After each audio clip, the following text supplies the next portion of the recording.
So hello everyone, this is trade talk by Gaurav. आज अपन बात करेंगे अडानी गिरिंग के स्टॉक के ऊपर। वैसे बहुत लोग पूछ रहे थे कि सर ये अडानी गिरिंग का स्टॉक अपने लाइफ टाइम हाई से 20 to 30% करेक्शन में आ गया है, अभी क्या करना चाहिए इसमें। बहुत लोग का ये पूछना था कि सर मैं ऊपर लेके फंस गया हूँ, अब इसको सेल करना चाहिए, क्या करना चाहिए। आज हम पूरा उसके बारे में देखेंगे, इसके फंडामेंटल्स देखेंगे, इसके क्या टेक्निकल टारगेट्स हैं वो भी अपन देखेंगे। सो अपन ट्रेडिंग व्यू पे चलते हैं, देखते हैं इसका चार्ट पैटर्न क्या कह रहा है। तो मैं अभी ट्रेडिंग व्यू पे आ गया हूँ अडानी गिरिंग के स्टॉक के ऊपर। अपन देखते हैं कि यहाँ पे जो इसका करेक्शन है वो कितना करेक्शन आ चुका है। अभी तक यहाँ पे 60% करेक्शन आ चुका है 2024 में। और पहले जो करेक्शन आया था वो भी 23 में आया था, वो भी 60% के आसपास करेक्शन था। जो इसका मेजर हाई है वो 2000 अप्रॉक्स है, वहाँ से पहले भी गिरा था ये। बट इसने क्या किया, वापस रिबाउंड कर गया अपनी लाइफ टाइम हाई तक के लिए। इसने कितना परसेंट गेन दिया, 153%। अभी भी ये गिर गया यहाँ से 60%। सो यहाँ से क्या चांसेस हैं ये अपने वापस बॉटम से 2000 लेवल तक जा नहीं सकता। यही अपन पूरा फंडामेंटल्स इसके चेक करेंगे, इसके फंडामेंटल्स क्या कह रहे हैं। अगर इसका फंडामेंटल सपोर्ट करते हैं तो इसके 100% चांसेस रहेंगे यहाँ से बॉटम से यहाँ तक जाने के लिए। पर इसमें मेरी कोई बाय सेल की रिकमेंडेशन रहेगी नहीं, जो भी डिसीजन होगा आपका डिसीजन होगा। तो अपन को पता ही है अडानी गिरिंग कंपनी करती है, जो इनका मेजर काम है वो सोलर पैनल्स लगाना है। चाहे वो स्टेट में हो, चाहे लोकल सिटी में हो, चाहे हर घर के ऊपर टेरेस पे हो। जिनका मार्केट कैप है 1 लाख के ऊपर का है, ये लार्ज कैप कंपनी है, तो इसमें कोई अपन को डरने की बात है नहीं। इसका स्टॉक पी वी 78 के आसपास है। ये पहले इनका स्टॉक पी जो था 100 के ऊपर ट्रेड करता था। जैसे इनकी प्रॉफिटेबिलिटी अच्छी हुई, ये इनका पी अपने आप ही एक सस्टेनेबल नीचे आ गया। करंट प्राइस चल रहा है 1060। पी जी रेशो 1 के आसपास है, इतना ओवर वैल्यूड है नहीं ये। डेट टू इक्विटी रेशो 4% है, ये डेट इनका ज़्यादा है। इसका भी क्या रीज़न है वो आपको मैं बताऊंगा आगे। जो कंपनी के पास इतना डेट है वो कंपनी डेट ले हो रही है, ठीक है। तो इसका अपन पहले पी चेक कर लेते हैं, 1 साल का पी क्या कहता है इसका। अब देखेंगे 96 का मीडियम पी है।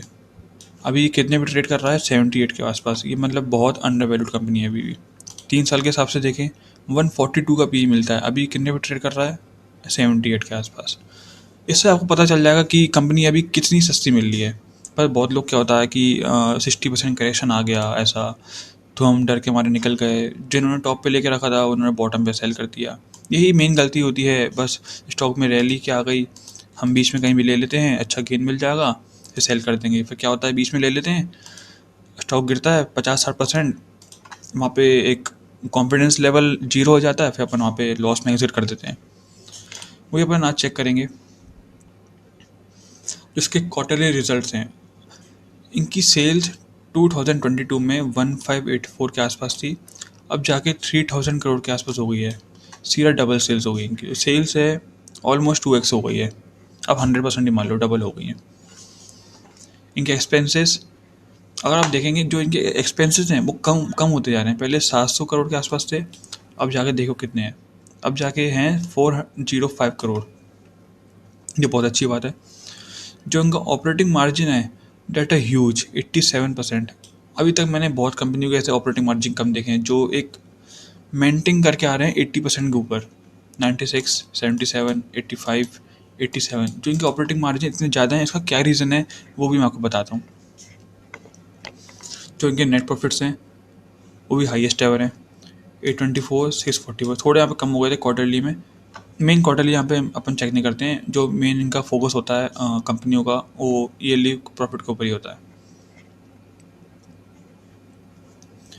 अगर अपन ईयरली सेल्स देखें, जो 28 करोड़ के आसपास थी 2016 में, अब जाके कितनी हो गई है, 12,000 करोड़। और जो इनके नेट प्रॉफिट है, पहले कंपनी लॉस में थी, अब देखिए कंपनी जाके कहाँ प्रॉफिट में आ गई है।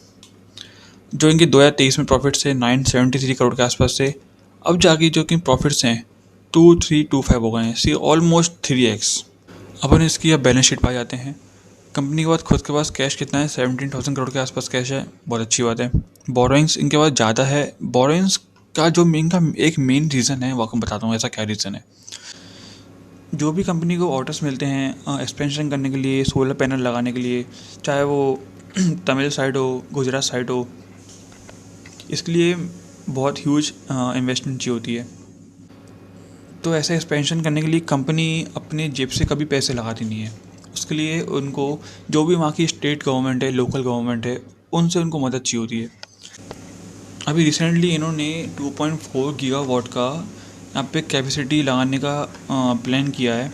जो भी ये 2.4 गीगावाट है, जो भी इनकी जो एक्सपेंशन रहती हैं, ये मेजरली जो वहाँ की स्टेट गवर्नमेंट है, लोकल गवर्नमेंट्स है, वो इनको एक बोरिंग टाइप में मनी देती हैं कि आप में से पैसे लीजिए, जो भी आपका है यहाँ पे आपने एक्सपेंशन करिए सोलर पैनल्स का। जैसे यहाँ पे इन्होंने लिखा, Adani green energy report strong H1 2020 performance added 2.4 gigawatt capacity. अगर आप यहाँ पे चेक करेंगे 2.4 गीगावाट कैपेसिटी में कितना मेजरली कैश चाहिए होता है लगाने के लिए। मैंने यहाँ पे गूगल पे नॉर्मल सर्च करा, how much cash we need in 2.4 gigawatt solar capacity. यहाँ पे लिख के आया, building 2.4 gigawatt solar capacity project would require total investment और 96 बिलियन टू 144 बिलियन। और आप इसको INR में देखेंगे तो ये 9,600 करोड़ के आसपास हो गया, 9600 करोड़। अब कंपनी ऐसा तो है नहीं कि पूरा मनी अपनी जेब से देंगी, मान लेता हूँ 10-20% देती हैं, पर जो भी रिमेनिंग 70% है, 80% है, वहाँ की जो गवर्नमेंट है वो इनकी मेजरली मदद करती है। तभी आपको जो बोरिंग्स यहाँ पे बढ़ती हुई दिख रही हैं। अगर इनकी जो भी एक्सपेंशन है, लाइक गुजरात में हो गया, कर्नाटक में हो गया, तमिल साइड हो गया, अगर ये एक्सपेंशन बढ़ते जाते हैं तो इनकी मेजरली बोरिंग्स भी बढ़ती जाएंगी। अब बोरिंग्स बढ़ रही हैं तो ऐसा है नहीं कंपनी लॉस कर रही हो। एक्चुअली कंपनी के प्रॉफिट्स हैं वो 3 गुना 4 गुना प्रॉफिट्स हो गए हैं। आप देखिए इसकी बोरिंग्स 2023 में कितनी थी, 54,000 करोड़ के आसपास थी। इनके नेट प्रॉफिट्स उस समय कितने थे, 973 करोड़ के आसपास। अब बोलेंगे सर कंपनी बोरिंग ले तो रही है पर इनके प्रॉफिट्स डबल नहीं हो रहे हैं। ऐसा कैसे डबल नहीं हो रहा है? अब देखो सितंबर 2025 में इनकी बोरिंग्स ऑलमोस्ट ज़्यादा हो गई, 88,000 करोड़ के आसपास हो गई। अगर इनके नेट प्रॉफिट देखेंगे 2,300 करोड़, 973 से 2,300 करोड़, मतलब 3x प्रॉफिट। इतना ह्यूज जंप। अब जो समझ गया इसको वो समझ गया, अब जो नहीं समझा वो तो यही बोलेगा कि सर बोरिंग्स वाली कंपनी में काम नहीं करता। अगर आप एक ही चीज़ डिटेल में सर्च नहीं करोगे गूगल पे तो आपको ऐसे ही अपने में डाउट आते रहेंगे कि इसमें ट्रेड लूँ नहीं लूँ। तो इनकी फिक्स असेट्स हैं अभी तक की हाईएस्ट एवर हैं। जो भी इनकी एक्सपेंशन है, प्लांटिंग मशीनरी है, जो भी इनकी सोलर की कैपेसिटी है, वो 80 करोड़ के आसपास है, 80,000 करोड़ के आसपास, सॉरी। जो इनका CWIP है वो भी अभी तक हाईएस्ट एवर है, 16,000 करोड़। इन्वेस्टमेंट इनके पास 3,000 करोड़ के आसपास, अभी तक की हाईएस्ट एवर। इनके पास खुद का कैश कितना है, कैश चेक कर लेते हैं, 4193। अब चलते हैं अपन इसके शेयर होल्डिंग पैटर्न। अभी कंपनी ने एक्चुअली में अपना 1% के आसपास स्टेक बढ़ाया था, 61%, 62 था कंपनी के पास, अभी इन्होंने 62.44 कर लिया है। ये अच्छी बात है। यहाँ पे थोड़ा थोड़ा ये FIS में अपना जो इनका स्टेक है वो डाइल्यूट करते आ रहे हैं, मतलब सेल करते जा रहे हैं धीरे धीरे। इसमें DI अपना मेजरली होल्डिंग बढ़ाते जा रहा है। पहले 1% के आसपास था, अभी जाके 3% हो गया। जो पब्लिक है इसमें कम करते जा रहा है, अब 23 था कंपनी पब्लिक के पास, अभी 23.30 हो गया। मतलब शेयर होल्डिंग पैटर्न भी सॉलिड है। तो यहाँ पे जो इनका स्टॉक प्राइस था 23 में, वो कितने प्राइस पे चल रहा था, 880 रुपीज़ के आसपास चल रहा था प्राइस इनका, ठीक है। ये यहाँ पे कंसोलिडेशन फेज में था स्टॉक प्राइस। इसको कितना टाइम हो गया, 2023 में ये इसने 9 मंथ्स लिए, 800 के बीच में ये कंसोलिडेशन फेज में रहा। उस समय 2023 में इनके नेट प्रॉफिट्स कितने थे ईयरली, 973 करोड़, ठीक है। ऐसा उसके बाद वैसा क्या हुआ जो स्टॉक प्राइस ने बॉटम से जाके 100% गेन दे दिया 2024 में। तो उसका रीज़न था इनके नेट प्रॉफिट्स, 973 से इनके प्रॉफिट्स 1260 के आसपास हो गए थे। तो 80% के आसपास इनकी ऑपरेटिंग मार्जिन बढ़ गई थी, तभी जाके ये उसने अपने लाइफ टाइम हाई को टच करा। अब ऐसा क्या यहाँ पे इशू है, जो स्टॉक प्राइस यहाँ पे ऐसे ही एक कंसोलिडेशन फेज में फंस गया है। कितने महीनों से, जनवरी से नवंबर तक अप्रॉक्सीमेटली 9 मंथ्स हो गए हैं। यहाँ पे भी इसको 9 मंथ्स लगे थे, एक कंसोलिडेशन फेज में इसने टाइम बताया, मार्च से नवंबर तक। अब जो पहले इनके नेट प्रॉफिट थे 973 से कितने हो गए थे 1260। जो भी इनके नेट प्रॉफिट्स हैं 2025 में वो कितने हैं 2325। यहाँ पे आप एक चीज़ चेक करना, जब 2024 में इनके नेट प्रॉफिट्स 1260 थे तो स्टॉक प्राइस ने सडनली 100% का गेन दे दिया, ठीक है। अब बल्कि जो इनके नेट प्रॉफिट्स 2023 से 973 से अभी 2325 हो गए, ऑलमोस्ट 3x हो गए हैं। उस समय तो 3x भी नहीं थे, फिर भी स्टॉक प्राइस ने 100% जाके गेन दे दिया। अभी जाके जो इनके प्रॉफिट्स हैं 3x हो गए हैं। उस समय तो इनके प्रॉफिट इतने अच्छे भी नहीं थे, फिर भी स्टॉक ने जाके 100% गेन दिया। अब जाके तो प्रॉफिट 3x हो गए हैं। ऐसा इसमें कुछ बनता ही नहीं है कि जिसका टेक्निकल टारगेट है यहाँ से अगर 2-3 महीने में और लगाए या 5 महीने में और लगाए 100% जाके गेन दे देगी। जो इसका टेक्निकल टारगेट बनता है 2033 के आसपास।